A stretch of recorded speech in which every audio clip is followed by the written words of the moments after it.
Hello, ladies and gentlemen. It's a chess show on Pod TV. My name is Sasha Star, and today we have as our guests two professors. One is Ken Regan. Welcome to the show. Thank you very much for having me on again. I'm in my professorial office. Yeah, we can see that. And then we have Professor Dan Fleetwood. Welcome to the show, Dan. Sasha, hi Ken. Very happy to be able to join you today. Yeah, Okay. we're glad Hope your internet connection will be good. And let's start with the. Now it's time for Nobel yeah, Prize. the Yeah, non-chess thing this is prize the didn't go well for us. Donald Trump, unfortunately, didn't get that. So let's hope next year he will be prime candidate. What about yeah, well, but Zelensky? I just said before we started the show that yesterday Zelensky made very interesting pledge to Trump. If he will be able to uh, have peace between Russia and Ukraine, then Ukraine will nominate him for a peace prize. And I thought, geez, it's a day before the prizes, and how Trump ever can do it. But what Zelensky didn't say which year Nobel Peace Prize he would be nominated. Probably next year, not this one. Yeah. yeah, So the what's happening in the physics? the No- physics Nobel intersects both of our areas. Mine on the numerical side, quantum computing, because it's a possible enabling technology for quantum computing. But Dan more intimately on the physics side. So why don't you describe? Yeah, of Okay. Yeah, it was exciting because when I started my physics career, my thesis topic at Purdue was to measure low frequency noise. And low frequency noise was being investigated by a group led by John Clark. And so they made some seminal contributions in the mid 1970s. And we were one of several groups that were checking some of their their predictions. And those particular predictions turned out to be incorrect. And so my first paper actually touched on work of Richard Voss and John Clark. And John Clark is one of the group of three along that has received the Nobel Prize. And so later on, Clark's group contributed to actually the correct theory of low frequency noise in metals. And at about that same time, they were working on macroscopic quantum tunneling, and that's the work that was recognized. So when I saw that, I was just really pleased that first of all, it was someone I knew, and second of all, it's always good when the prize is awarded to worthy recipients. All three of the individuals have had spectacular careers in low temperature physics, condensed matter physics, and their work is, as Ken pointed out, paving the way towards quantum computing using superconductors. yeah. So Wow, fascinating. yeah, all interesting for us. But what you did, Dan, might Yeah, be but not chess. analogized to going over a chess game with an engine and finding out that some of the moves could be improved, or at Yeah. least the analysis. So, um, Okay, I think we should talk yeah. about the final of Grand Chess Tour, Yep. specifically Actually, the it's final okay. papers. Yeah, remember? It's okay. I'm gonna visit St. Louis first Okay, because we have two former world champions, Gary Kasparov and Vishy Anand, facing each other, but playing fast chess with Chess 960. Um, so so I'm going to show this. I'm going to show two games, one very short. Whoops, I'm going to do that last maybe. Actually, these two things I have teed up for last. Here is the short one. Yes, this is the short one. So a little embarrassing, but actually, so tell me when you see the game. This game has a couple of instances where Chess 960 really is psychedelic, but then going to the GCT final, you can have psychedelic chess from the standard position as well. So here we go, Chess 960 setup. Does it appear on your screen? Yeah, it looks good. Okay, yeah, so Slav defense, except the bear kings are facing each other, which is not allowed in Japanese chess or Chinese chess. Sorry, Chinese chess. So already one king covers each other, and the game, So the other interesting thing is Black's knight on f8 is really hanging. You don't think of pieces. Yeah, that's right. Back hang. I didn't even notice that. Wow, Yeah, it would be so so Black easy to has just to drop move it. So White has a normal opening edge in this position, and White's bishop on d3 has a very important role to play that Black maybe doesn't appreciate in offering this time-wasting trade of bishops. So now, interestingly enough, we played only 10 moves, and Stockfish says that White already has a very substantial advantage. And the advantage is realized by a move that you wouldn't expect here. White's king is castled queenside, it looks like, but actually the king started on c1 and White's rook started on d1. So castling kingside is legal. Oh, come on. Yes, and now Black's king is exposed because Black has moved the rook to d6 and recapturing the bishop. And so, after Black's bishop on e8 and move out of the way, cannot castle kingside and return. Now, White's queen is rather boxed in, but this is where Black is going to regret having traded off the dark squared bishop. So Black castles queenside. That's legal queenside castling in this position. Okay, but now with h4, we see the horrible point. Not only is this initiative on the king side, but White's queen is going to come to h2. So Black plays f6, queen h2, no opposition there, whereas White's bishop on d3 keeps Black's queen boxed in. Okay, now White is looming up for an attack. Black tries to get out of the way, but now the rook is pinned to the king. So White plays e4. Turns out the engine says White should just build up slowly, a3, b4, and with a really searing initiative, and it's going to take Black's queen a lot more time to join the game. But anyway, e4 is natural too and does not give away White's advantage. Black tucks the king in the corner. White plays e5. And now, unfortunately, Anand made just a simple losing move. Played rook c7, and that was hanging the rook. Oh, so resigned. So, unfortunate.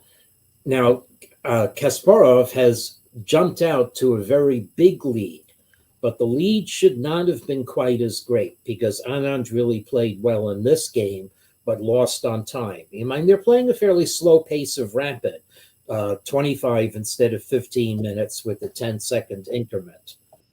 But and also the clocks don't match the story of what happened in this game. This is the same starting position? Same starting position. What were the rules for this match?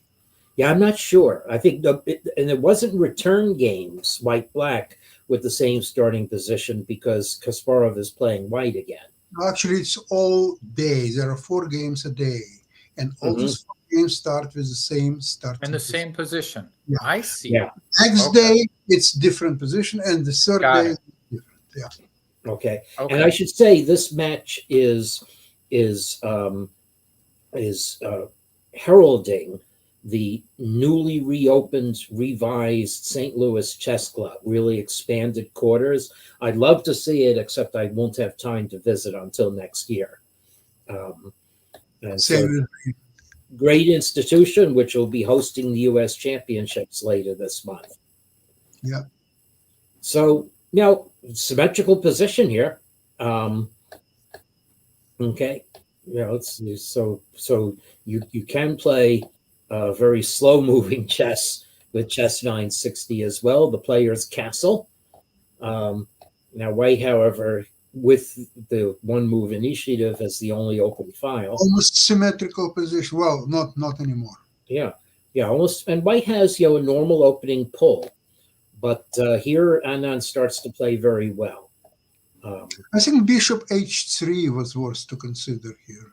Yes, so bishop h3. You're right. Let's see. And you know what's the best reply was? It was recommended knight to g1. Yes. And then you play bishop e6. And it could be repetition. It could be repetition, yeah. So, so anyway, okay, we traded off those bishops. Structurally, this is a little better for white with that bishop trade. This black's bishop is a little more hemmed in, but it is good squares at the moment. So now Anand starts taking over the initiative, and it's surprising because you usually think this position should be very drawn. But white is a little bit offside, like might say, oh, it's c5. Yeah, I guess it's in the game. Okay, so g5, again, it's completely equal. You wouldn't think that white is lost in 10 more moves, but now that's a little bit positionally suspect because white has a light squared bishop. And the question is, so white can just play a normal move like knight b3, and then you must admit white's knight is out of play and black has control of e4. So black may have a little initiative in this position. Well, if Kasparov has a weakness, it is that that he just can't resist active moves. But that's also his strength. So yeah. So he evidently misjudged what is happening in this position. So he thought maybe black can't take on f5 because of a pin, but Kasparov may simply have misjudged the black's activity in this position. So white's trying to claw at black's game, but in fact, black can simply infiltrate on the dark squares. However, different from what's showing on the clock, apparently Anand lost on time in this position. And Kasparov actually Kasparov actually apologized to Vichy for saying it's a lost position. I deserve to be punished for that. So Kasparov has a large lead going into today, but the match really should have been a lot closer. Yeah, but they have like triple points today, or triple points exactly. Okay. So that's why Anand, if he will win any 2 games, he'll be ahead already. Yeah. So okay, so let me just see which of these 2 games I wish to do first. Oops. Okay. Let me just check. Oh yeah, this is okay. I want to do this one first. Okay. So this now is an example of psychedelic play without playing chess 960. So if you want to, so this now, I should say that at the Grand Tour chess finals, there were 2 classical games and then rapid and blitz games. And there was a scoring system by which the classical games counted for 6 points each, split 3-3 for a draw. The rapid games counted for 4 points each, and the blitz games for 2. So this was tied after the regular games. Then Rachel Lagrave broke out to a lead in the rapid games, but Caruana caught up with largely with the help of the blitz games.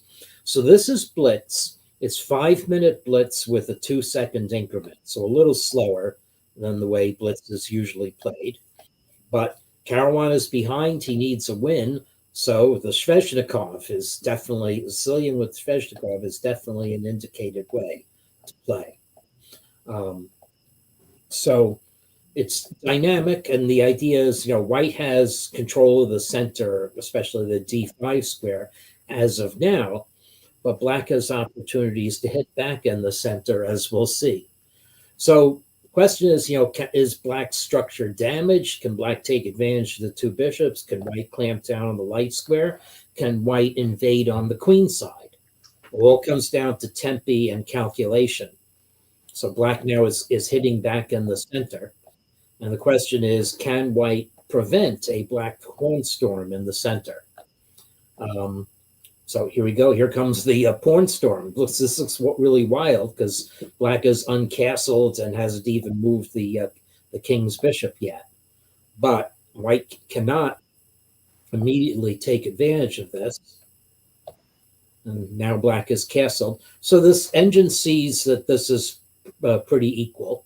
Okay, so Yeah, these positions are so much easier to play for black, which is why for many, many years, knight d5 on move 9 has been favored over bishop takes f6. And especially with Vischer-Lagrave having the lead in the match, I would have thought he might have gone into that. So Yes, knight d5. You're right. That Yeah. that is maybe trading more pieces down. yeah. Yes. So Anyway, so it's an interesting game. Yeah. yeah, interesting game, and this is where Vischer-Lagrave goes wrong according to the engine, although he obviously intended to take on f5. Okay, and I must say this does look attractive for white. The e pawn is dangling. You're going to invade on the light squares. The only problem is there's a tactic in the position that probably playing blitz chess, Vischer-Lagrave simply missed. Is that black can go here, and if queen takes e4, then there's the fork d5. So this now changes everything. Black plays d5, and now f5, intercepting the pressure on d5, and so white can't build up pressure on d5, so the pin doesn't matter. And now black has full control of the center and a glorious bishop on g7 directing it. And the rest of the game is Space Invader chess. So watch black's pawns. Okay, so white had to move the knight. Now d4, escorted by the bishop. Okay, now black's knight comes in behind. White tries some tactics, on the d5, but black just falls back and has still a very powerful center, supported by rooks now. Now going to have even more support by rooks. The knight comes in behind. The knight establishes itself deep in the territory, and here comes more Space Invaders. So this is hitting at white's some weak squares in white's castle position. Now f3. Okay, so we've made there. Now comes the neatest part of the game. Black can get an attack even after trading queens. First d3, and then yes, that's so pretty. Yeah, this is pretty, but here's the prettiest part. a5. No way, that is so cool. It even pays for black to drive that pawn to a3, because otherwise, white's bishop on c4 is a finger in the dike of preventing black from invading on the c file and the 7th rank, but that's going to happen anyway. So here we go. And now a3. Now a5, h5. We invade this way. We're eventually going to pile on the h pawn. So here, black is just simply objectively winning. Right? So black is going to invade on the g file and or h file. White, since white's rook on d2 is cut off, white really cannot guard both. So in desperation, Vischer-Lagrave tried to eliminate two of black's pawns, but now the c file comes to get white. And after this, Vischer-Lagrave gave up. Okay, Wow. The knight e4 and pushing the f pawn is too strong. Yeah, this is where the annotator usually says something like, "And here, mercifully, the curtain was drawn." Right, yeah. But wow, Vischer-Lagrave had his chances. He could have tied up the match in the last blitz game. Oh, sorry, not this game.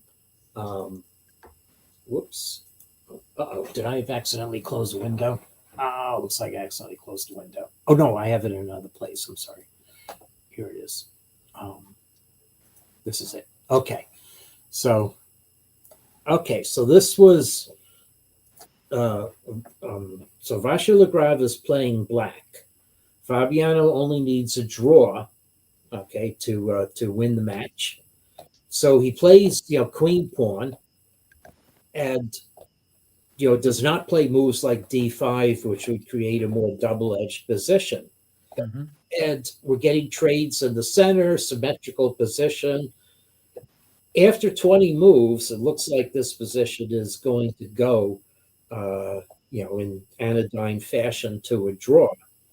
But it's blitz chess, and some things start to happen. Now, black has two bishops, but white should be able to trade off the two bishops. So now, so this is the first funny stage of the game. There's nothing more natural than knight takes c6, and we're going to go to a draw. Also, curiously enough, the engine says that white play knight takes f7 because black is, after all, hanging the knight on b6. Oh. Okay, but Nice. But it's not what white needs in the position, and it doesn't really give white a big advantage. So however, Caruana played knight f3, just going to reroute the knight to d4. Okay, which doesn't seem like it cost anything, but actually the engine is now giving black a reasonable advantage because black could have an advantage in development.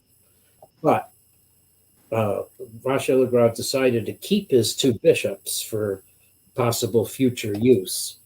The game now basically becomes even again. Okay. Well, one of the bishops had to be traded, else black would have been too cramped.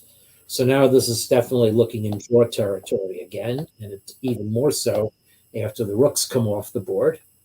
So Yuan, well, black does double white's pawns. I guess that's a little achievement.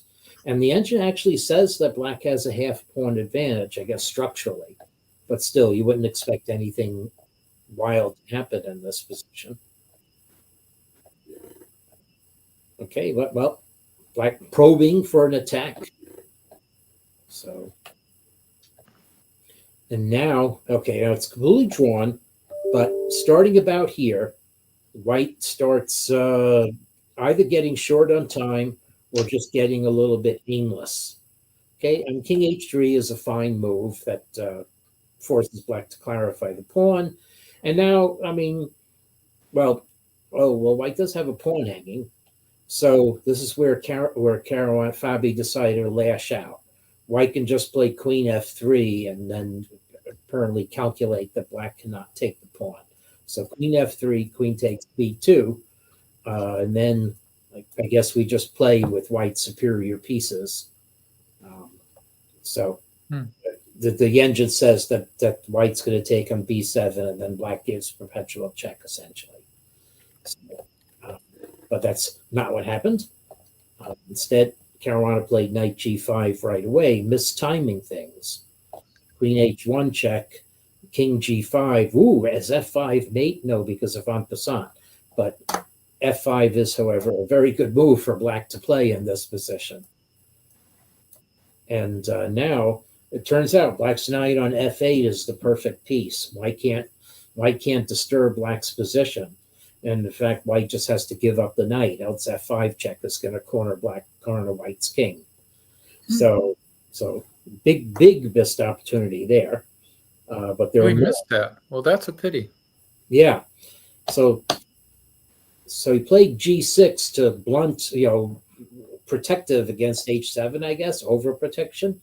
Knight h7 was possible, and so now, however, white is lashed out again. Well, queen f6 check is happening, but there's no follow-up to it at the moment. So black has a moment to breathe to plan an attack, but instead Vachier-Lagrave defended against it's not a bad move. Black still has a big advantage, but you just have to find a way to play. So I don't know what a4 was for. I guess maybe thinking when I take the b pawn, I'll have a passed one. Now, black has the chance to strike with f5 check and does.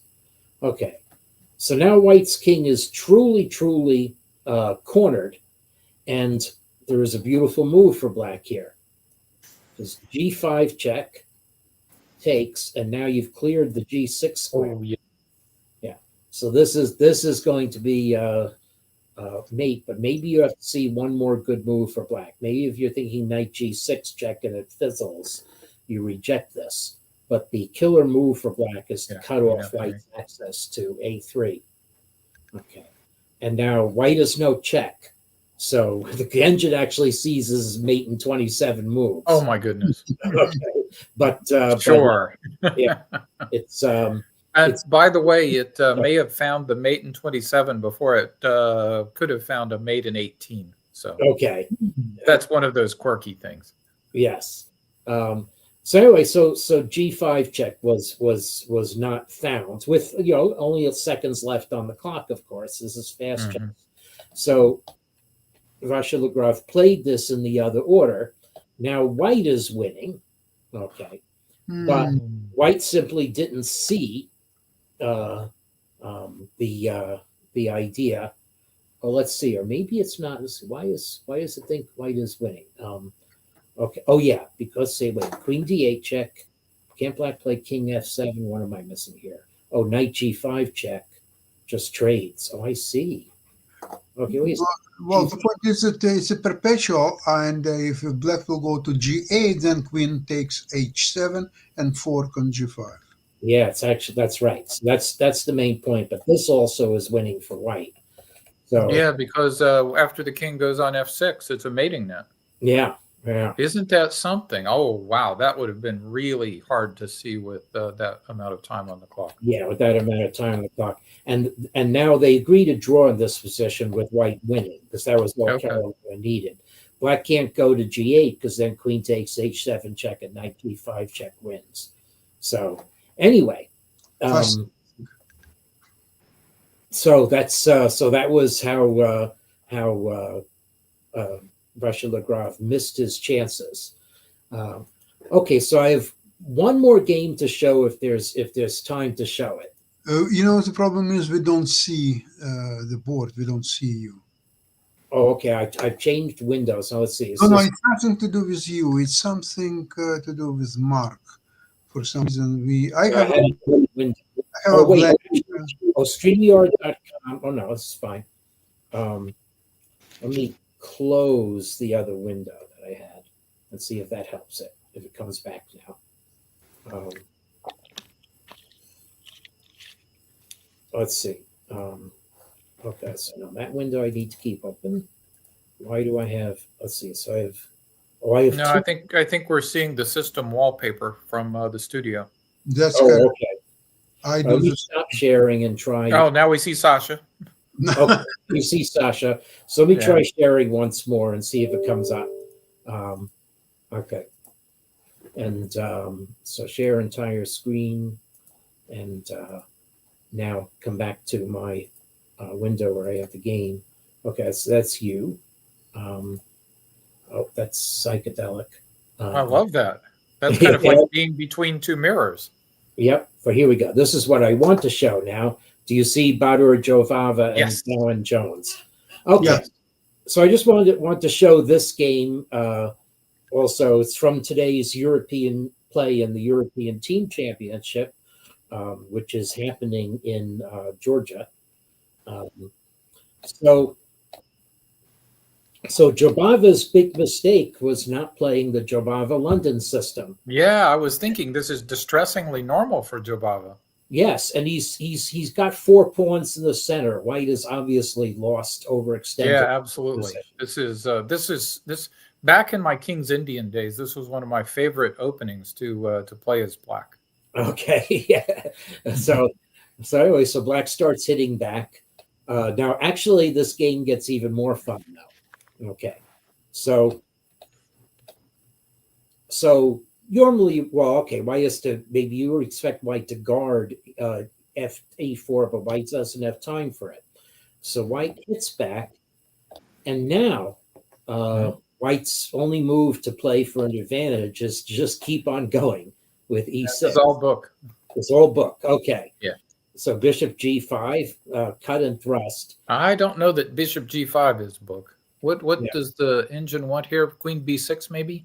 Wants White to play D6 right away. No, I mean, but instead of Bishop F6. Yeah, instead of Bishop X, Queen B6. Yes. Yeah. Okay. So D6 or B6? Queen B6. B6. Yeah, that's what I was thinking. Okay. Yep.